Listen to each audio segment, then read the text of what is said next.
Olá, meus queridos alunos! Para que vocês possam matar um pouquinho da saudade do professor, eu vou trazer agora para vocês um resumo da nossa matéria vista em sala de aula. Nós vamos falar aqui, trazer um resumo sobre direitos humanos para os concursos, tanto do Bombeiro como também da Polícia Militar de Minas Gerais. Bem, o que nós vamos trazer nessa primeira aula? Nós vamos trazer aí, rapidamente, porque aqui trata-se apenas de um resumo, para que você possa relembrar aquilo que nós falamos em sala de aula. Nós vamos trazer aqui um conceito de direitos humanos, nós vamos falar também sobre a influência das duas grandes guerras dos direitos humanos, o movimento de internacionalização dos direitos humanos, as características dos direitos humanos. Nós vamos falar um pouquinho também sobre a Declaração Universal dos Direitos Humanos, né? Pulei um tópico aqui, nós vamos falar também sobre as dimensões, gerações ou gestações dos direitos humanos. Nós vamos falar sobre, além da Declaração Universal dos Direitos Humanos, as características que apresentam esse documento, né? Nós vamos trazer aqui uma diferenciação desses dois termos, direitos humanos, direitos fundamentais. Nós vamos também trazer aqui os direitos humanos, como eles estão previstos na nossa Constituição Federal de 1988. Então, esse é o tema do nosso resumo agora, dessa nossa primeira aula sobre direitos humanos. Bem, já entrando aqui na parte de conceito, acompanhem comigo na tela de vocês. Bem, conceito é o conjunto de normas que declaram e garantem direitos fundamentais, básicos, inerentes à pessoa humana, positivados em tratados e convenções internacionais, com o objetivo de proteger o indivíduo face ao arbítrio do Estado para que tenha uma vida digna. Lembrando que sempre que nós pensarmos em direitos humanos, nós devemos também pensar que esses direitos humanos estão a serviço da dignidade da pessoa humana. O objetivo principal é sempre a garantia da dignidade da pessoa humana. Então, sempre que nós falarmos direitos humanos, tenham sempre em mente a dignidade da pessoa humana como a essência. Bem, voltem comigo aqui agora, depois de apresentar esse conceito na tela. Nós vamos ainda, dentro desse conceito, extrair aí alguns ensinamentos que são muito importantes para a fixação e até para servir de base para os nossos estudos seguintes. Bem, sobre o conceito, nós temos aqui que são um conjunto de normas que declaram e garantem direitos fundamentais, básicos, inerentes à pessoa humana. Então, quando nós falamos de direitos humanos, nós não estamos falando de um rol de direitos qualquer. Nós estamos falando de direitos fundamentais, básicos, mínimos, essenciais para a garantia da dignidade da pessoa humana. Dentro desse conceito ainda, nós identificamos que esses direitos básicos, essenciais, fundamentais, que se caracterizam como direitos humanos, eles são inerentes à pessoa humana. O que quer dizer essa expressão, inerentes à pessoa humana? Inerentes à pessoa humana significa que pelo simples fato de você ser uma pessoa física ou natural, você já usufrui desses direitos. Você tem todos esses direitos garantidos pelo simples fato de ser uma pessoa humana. Então, por isso são inerentes. Independentemente de você querer ou não, pelo simples fato de nascer uma pessoa, você então é um destinatário ou titular desses direitos humanos. Bem, ainda dentro do conceito, eles são direitos que nós falamos essenciais, básicos, fundamentais, né, inerentes à pessoa humana, que são positivados em tratados e convenções internacionais. Então não é qualquer tipo de direito. São direitos mínimos, essenciais, básicos à garantia da dignidade, que são inerentes à pessoa humana e ainda por cima somados à ideia de que eles são positivados, ou seja, descritos ou previstos aonde? Em tratados e convenções internacionais, que tem dois objetivos: a positivação ou a descrição desses direitos em um tratado ou convenção internacional. Quais são esses dois objetivos básicos dos direitos fundamentais? Primeiro, proteger o indivíduo face ao Estado, né? Então a ideia de limitação do poder do Estado. Estado, você pode intervir na minha vida, respeitado esses limites que são esses direitos fundamentais ou liberdades públicas, né? Então, o Estado, ele é limitado, a atuação do Estado, dos entes estatais, é limitada justamente pela descrição ou positivação desses direitos fundamentais. E o outro objetivo que nós temos aí dos direitos fundamentais, que é justamente a garantia de uma vida digna. Então, a ideia fundamental, né, essencial dos direitos é uma oposição do Estado. O Estado não deve intervir na minha vida particular, ele tem que respeitar esse limite que são caracterizados pelos meus direitos fundamentais e que esses direitos têm o objetivo também de garantir que eu tenha uma existência digna ou uma vida digna. A influência das duas grandes guerras mundiais. Bem, vocês vão recordar que a Primeira Guerra Mundial ela durou do período de 1914 a 1919. Ao final dessa Primeira Guerra, como eu já falei em sala de aula, nós tivemos aí a assinatura de um tratado, que foi o Tratado de Versalhes. Esse Tratado de Versalhes já trouxe aí uma base de direitos humanos fundamentais, e também criou aí a Liga das Nações e a Organização Internacional do Trabalho. E a Segunda Guerra Mundial? Como a Segunda Guerra Mundial influenciou na questão dos direitos humanos? Bem, a Segunda Guerra Mundial, vocês devem recordar pelas suas aulas de história, ela iniciou-se em 1939 e encerrou-se em 1945.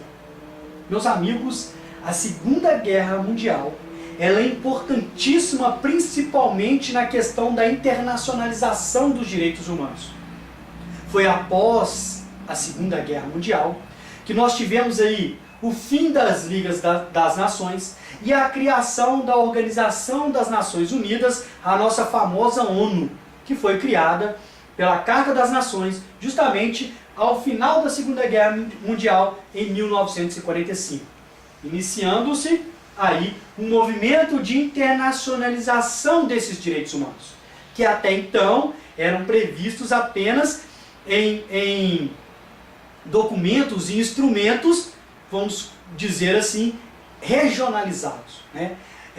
Quando nós tratamos, por exemplo, dos direitos humanos previstos lá na Declaração dos Direitos dos Homens da Revolução Francesa de 1789, eles não estavam preocupados em garantir os direitos humanos para outros que não fossem o povo francês. Já após a Segunda Guerra Mundial, com a Carta das Nações, criando a Organização das Nações Unidas, por iniciativa dos aliados, nós tivemos aí um movimento de internacionalização. A preocupação agora era, nós temos que definir direitos não só para determinados povos, mas com uma abrangência para todos os povos e todas as nações, trazendo aí, definindo uma característica de universalidade de aplicação dos direitos humanos, né? Então, a preocupação primordial da Organização das Nações Unidas era com a paz e com a segurança nacional. E aí, nós tivemos aí como marco desse movimento de internacionalização dos direitos humanos, né, a própria Declaração Universal dos Direitos Humanos de 10 de dezembro de 1948. Né? O processo de universalização e internacionalização dos direitos humanos situa-se como um movimento extremamente recente na história do direito, apresentando delineamentos mais concretos apenas após a Segunda Guerra Mundial, com a promulgação da Declaração Universal dos Direitos Humanos em 1948. Então, como eu disse, né, a ideia de que os direitos humanos, antigamente, eles eram previstos para determinados povos, né, mesmo que fossem utilizados para outros povos, né, como garantia também de seus direitos fundamentais, né, a ideia que se tinha de internacionalização ela não era tão concreta. Então, esses delineamentos, né, mais concretos da internacionalização, do movimento de internacionalização dos direitos humanos, ele fica bastante claro e nítido a partir de 1945, com a criação da ONU, e mais especificamente ainda com a Declaração Universal dos Direitos Humanos em 1948. Bem, quais são as características que apresentam os direitos humanos? Ou seja, quais as informações que nós podemos retirar que vão identificar aquilo que nós estamos falando? Característica tem justamente esse objetivo, a identificação de algo. Então são informações que nos ajudam a identificar algo. Que aqui no caso nós vamos identificar através dessas características o quê? O que são os direitos humanos. Bem, uma das características, como eu já falei, é a característica da universalidade.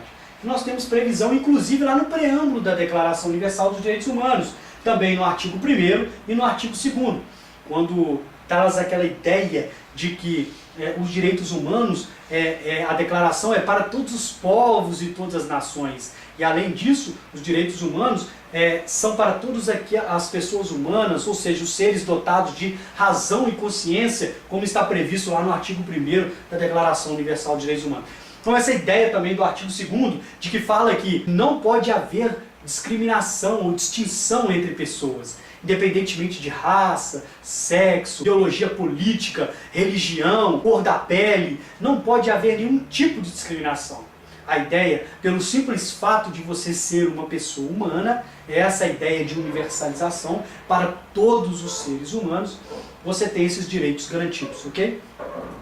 A segunda característica que nós podemos trazer dos direitos humanos, a característica da inalienabilidade, né? Que também está prevista lá no preâmbulo da Declaração Universal dos Direitos Humanos. Então, essa característica de inalienabilidade dos direitos humanos, ela está expressamente prevista no preâmbulo da Declaração Universal dos Direitos Humanos. E o que quer dizer essa característica da inalienabilidade? Quer dizer que os direitos humanos eles são inalienáveis, ou seja, eles não podem ser transferidos, doados, seja transferidos a título gratuito, né, doados, ou título oneroso, né, vendidos. Eu não posso vender um direito fundamental meu. Eu não posso vender, doar o meu direito à liberdade, o meu direito à vida, né, o meu direito à igualdade, né? Então, isso que quer dizer a característica da inalienabilidade.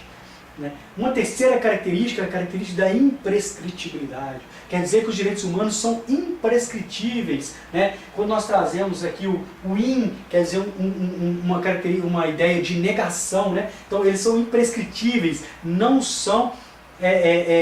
eles não prescrevem, você não perde os seus direitos fundamentais pelo decurso do tempo. Né? Não há como estabelecer limites dos seus direitos pelo decurso do tempo. Uma quarta característica é a questão da irrenunciabilidade. Eu não posso jamais renunciar o meu direito humano, o meu direito fundamental. O que eu posso fazer é não exercê-lo temporariamente. Eu posso abrir mão, por exemplo, a gente vê isso muito nesses reality shows aí, como por exemplo o Big Brother, eu posso abrir mão do meu direito à intimidade, né, momentaneamente, mas renunciar ao meu direito de privacidade, jamais. Então eu não posso renunciar ao meu direito à vida, eu não posso renunciar ao meu direito de liberdade. Eu não posso hoje falar assim, eu quero ser preso, eu renuncio ao meu direito de liberdade, meu direito de ir e vir. Não posso renunciar a um direito fundamental, a um direito humano. Outra característica que nós podemos identificar quando nós estamos falando de direitos humanos é a característica da relatividade ou limitabilidade. Isso quer dizer o quê? Que nenhum direito, por mais fundamental que seja, ele é absoluto. Nem mesmo o direito à vida é absoluto. Como exemplo disso, nós temos previsão na própria legislação, né, na nossa Constituição Federal, da pena de morte. Ué, professor, nós temos pena de morte no Brasil? Sim. A regra é, não haverá pena de morte. Porém, há uma ressalva na própria Constituição. Salvo em caso de guerra declarada, nos termos do artigo 84, inciso 19. Então quer dizer que o quê? Nós temos sim previsão de pena de morte no Brasil. Porém, essa previsão é para um caso extremo e de exceção. Apenas para o caso do Brasil entrar em guerra com outro país e essa guerra ser declarada pelo presidente da República. Nesse caso, haverá aí, quando declara-se a guerra, passa a vigorar o Código Penal Militar na parte que fala dos crimes militares em tempo de guerra. Então, meus amigos, há previsão ali, por exemplo, da pena de morte para o cometimento de alguns crimes. Cuidado com essa de alegar, de falar que no Brasil nós não temos previsão de pena de morte. Nós não temos na regra, mas existe a exceção da pena de morte aplicável aí para os casos de guerra declarada nos termos do artigo 84, inciso 19. Isso está previsto na nossa própria Constituição. Nós podemos ainda falar uma outra forma de demonstrar que nenhum direito absoluto, por mais essencial que seja, como por exemplo o direito à vida, que sem o qual você não consegue exercer nenhum outro direito, se você perder a vida, não tem como você exercer nenhum outro direito. Então, com o mais essencial e básico direito, nós demonstramos que há uma relatividade na aplicação desse direito, ou uma limitabilidade. E a outra forma é que nós temos a previsão também, por exemplo, do aborto. No caso da mulher que for estuprada. Nesse caso do estupro, há a previsão legal de que essa mulher pode cometer aborto. E o aborto, meus amigos, mesmo que estejamos tratando aí de uma vida intrauterina, trata-se de vida. Então, se há uma relativização desse direito à vida, nós estamos falando aí dessa característica de relatividade ou limitabilidade. Ok? Outra característica é a efetividade.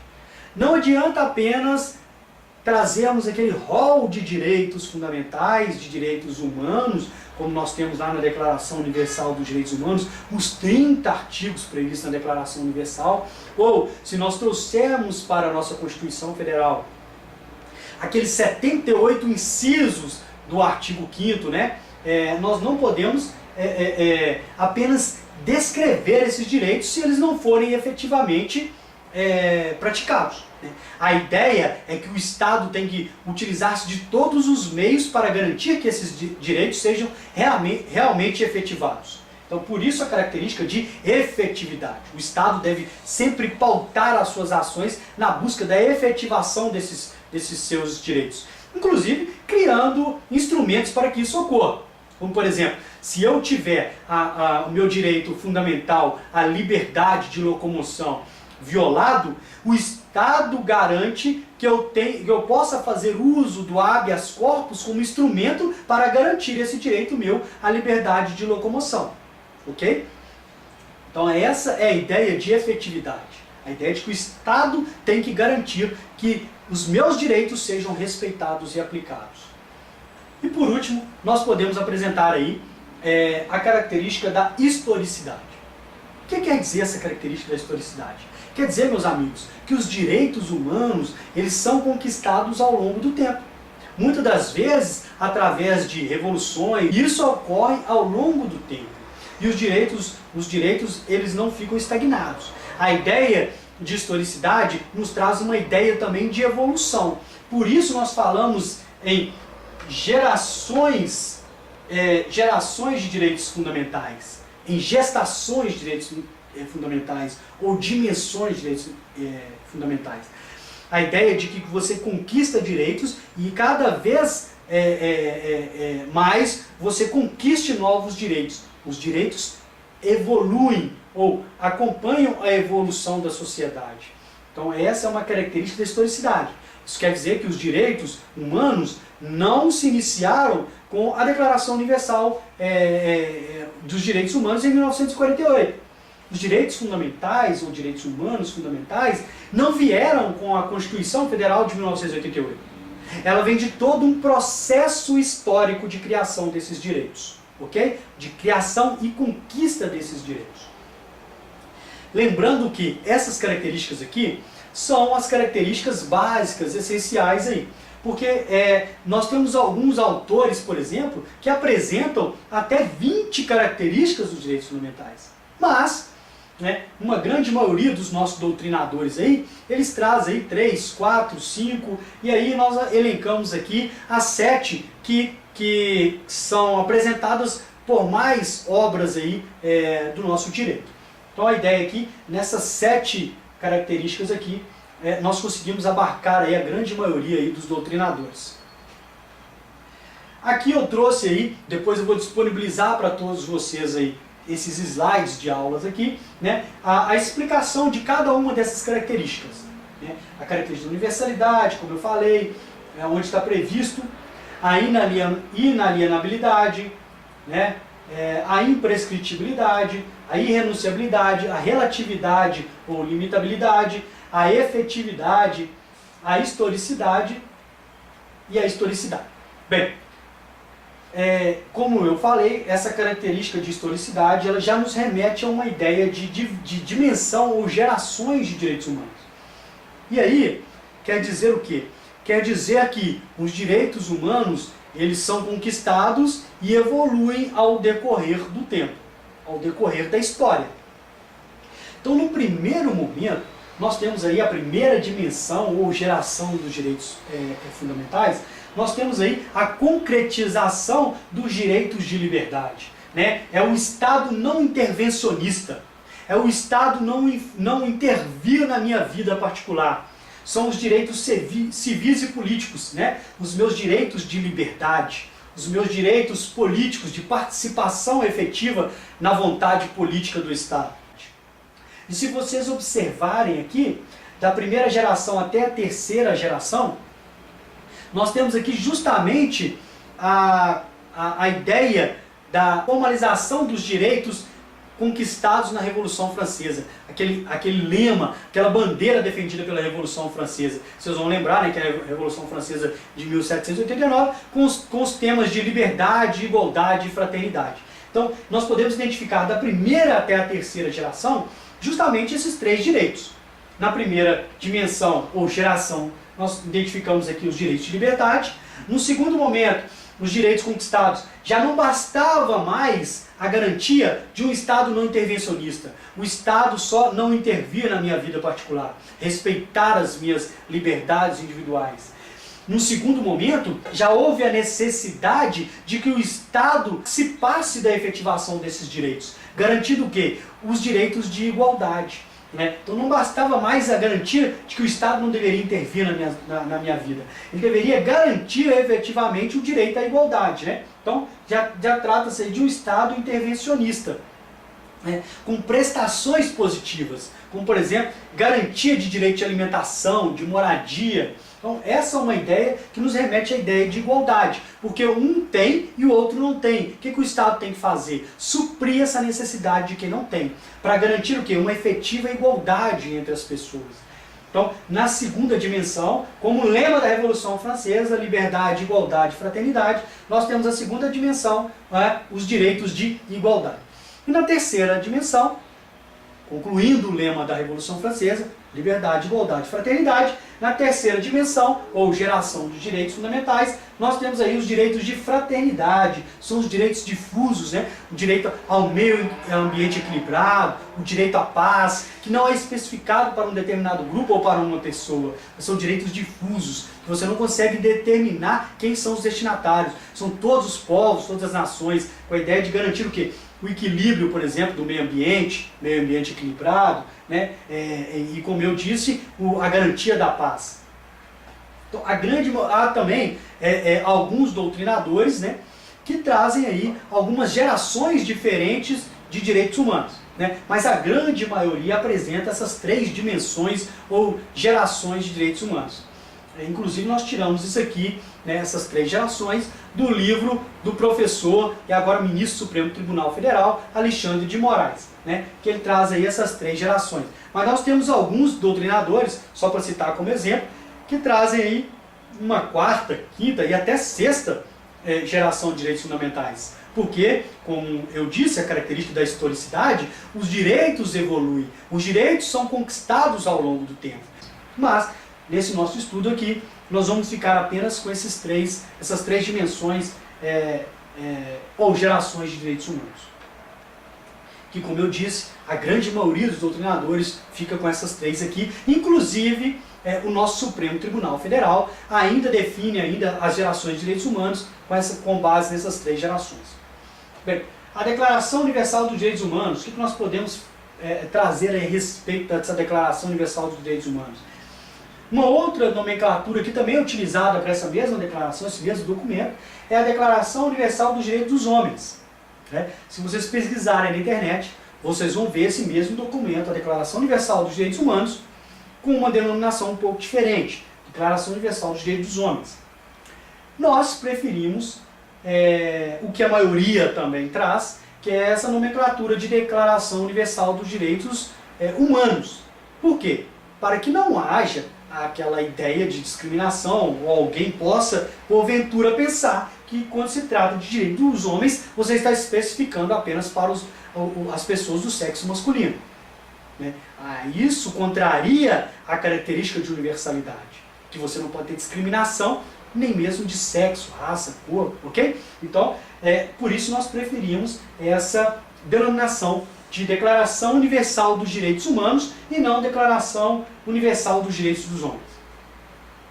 Bem, ela foi proclamada em 10 de dezembro de 1948, 3 anos após o fim da Segunda Guerra Mundial, justamente com uma ideia, né, de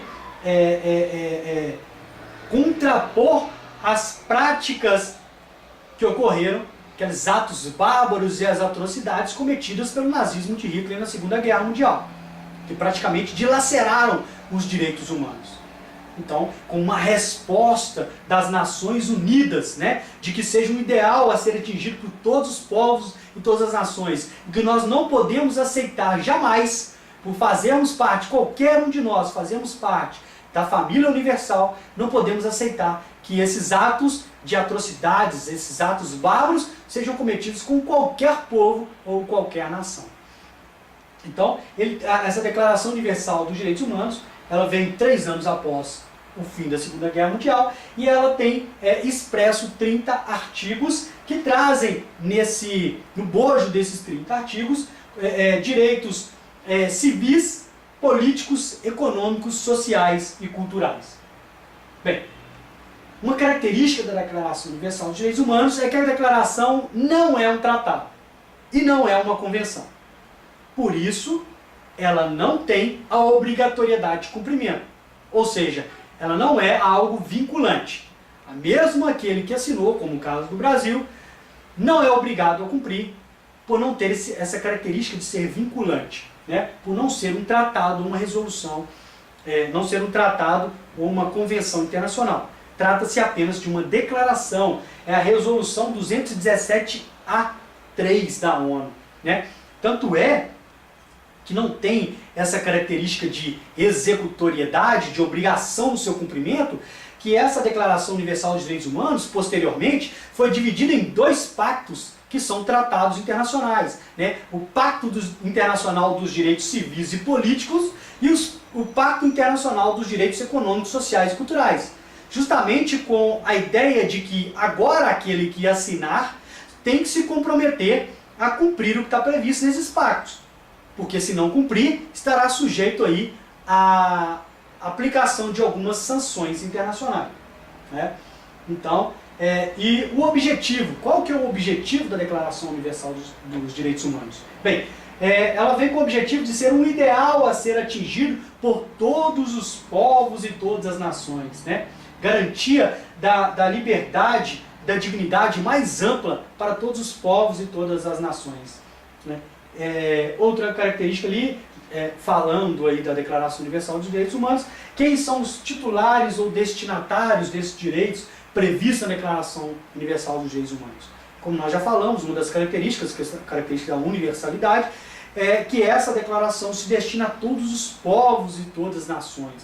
Todas as pessoas humanas, né, têm direito a esses direitos fundamentais, né? Todos os seres, voltando ao artigo 1º da Declaração Universal dos Direitos Humanos, todos os seres dotados de razão e consciência. Razão e consciência é justamente aquilo que nos diferencia dos animais.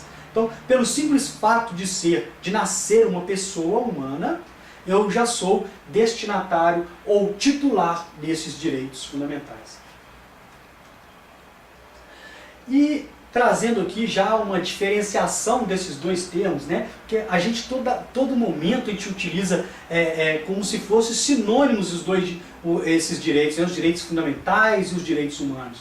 Mas há uma diferença, tecnicamente falando, nós podemos falar que há uma diferença entre os direitos humanos e os direitos fundamentais. A primeira dela, como nós falamos, a titularidade, né? Quando nós tratamos de direitos humanos, nós estamos especificando quem são os destinatários. Quem? As pessoas físicas ou naturais, ou seja, os seres humanos, excluindo aí, portanto, as pessoas jurídicas, né, que é uma ficção, uma criação do direito. E quando nós tratamos dos direitos fundamentais, que estão previstos na nossa Constituição Federal de 1988, nós vemos lá que tem alguns direitos fundamentais que também tem como titular ou como destinatário as pessoas jurídicas. Então, além das pessoas físicas e naturais, né, os seres humanos, há previsão de direitos fundamentais também para as pessoas jurídicas. E a outra diferenciação que nós podemos trazer aqui sobre direitos humanos e direitos fundamentais é a questão da positivação desses direitos. Aonde esses direitos estão descritos? Aonde eles estão positivados, né? Quando nós tratamos de direitos humanos, nós vimos lá no conceito que são direitos fundamentais, essenciais, previstos aonde? Positivados aonde? Em tratados e convenções internacionais. Então, quando nós falamos de documentos internacionais que fazem previsão desses direitos fundamentais, essenciais, básicos, nós denominamos esses direitos de direitos humanos. Quando nós pegamos esses direitos previstos lá em tratados internacionais, como por exemplo em declarações internacionais, como a Declaração Universal dos Direitos Humanos, trazemos para o ordenamento jurídico interno de um país, como por exemplo a nossa Constituição Federal, nós mudamos a nomenclatura, passamos a chamá-los de direitos fundamentais. Essas são as duas diferenças básicas entre essas nomenclaturas de direitos humanos e direitos fundamentais. Bem, e os direitos humanos na Constituição? Como os direitos humanos? E a própria Constituição, gente, é importante a gente frisar isso aqui, a própria Constituição, ela traz uma diferenciação desses dois termos. No artigo 5º, no parágrafo 3º do artigo 5º, quando ela fala dos tratados de direitos humanos, ela já muda a nomenclatura para direitos humanos e não direitos fundamentais. Então já demonstra aí que o Constituinte, né, nosso Constituinte de 1988, ele quis estabelecer uma diferenciação desses dois termos, né? Quando nós estivermos estudando também os fundamentos da República Federativa do Brasil, lá no artigo 1º, no inciso 3º, ele fala da questão da dignidade da pessoa humana, que já é, como eu disse, o núcleo, a essência dos direitos humanos e também dos direitos fundamentais, né? Então, quando você está falando de dignidade de pessoa humana, você está se referindo a esses dois termos, tanto direitos humanos como direitos fundamentais. E nos princípios da República Federativa do Brasil, no artigo 4º, inciso 2º, ela fala da questão da prevalência dos direitos humanos nas relações internacionais. Então, quando o Brasil for relacionar com algum outro país, ele tem que sempre observar e vai sempre prevalecer os direitos humanos naquela relação entre os países. Okay? E por fim, como eu disse, né, os tratados de direitos humanos, eles podem ter até força de emenda constitucional se eles forem aprovados nos termos lá do artigo 5º, parágrafo 3º, né? Aprovado em cada casa do Congresso Nacional, em 2 turnos, por 3/5 dos votos dos respectivos membros, né?